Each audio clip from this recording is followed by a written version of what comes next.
ξεπέρασα. Καλά πέρασα, πήγαινε στο καλό. Απορώ που βρίσκεις το θάρρος να με κοιτάς στα μάτια, και πως έχεις το θράσος να με ενοχλείς, και πως ζητάς δίπλα σου εγώ να ζήσω και να αναστήσω αυτό που σκότωσες τόσο νωρίς. Δεν σου ζήτησα εγώ να μ' αγαπάς όσο κανείς, ακόμα κι αν δεν μ' αγαπούσες θα ήμουν μαζί σου. Εγώ σου ζήτησα να σε ειλικρινής για το τι κάνεις και τι θέλεις στη ζωή σου. Εγώ δεν ήθελα πριγκίπισσα φτιαχτή, μεγάλωσα και με κουράσανε τα παραμύθια. Εγώ θα σε βλέπα πριγκίπισσα κι ας ήσουν μια αρπαχτή, αρκεί αυτό που ζούσα να ήτανε αλήθεια. Τόσες φορές κρατήθηκα να μην ξεσπάσω, και τώρα ξεσπάω στο χαρτί και στο μελάνι, γιατί τώρα μόνος μου παλεύω να ξεχάσω μια κούκλα από πορσελάνη.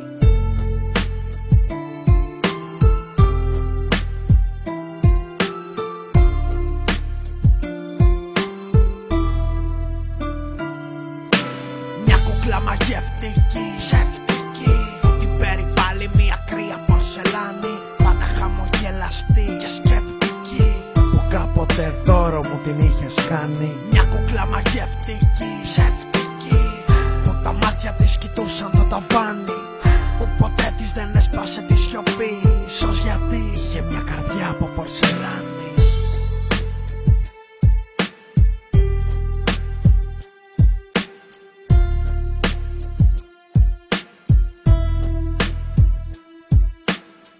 Τα παιχνίδια χάνονται αργά ή γρήγορα, κι όσο μεγαλώνεις μένουν οι αναμνήσεις σε ένα μεγάλο κουτί που έχει σχήμα καρδιάς. Είναι ένα μέρος που μπορείς να τα κρατήσεις.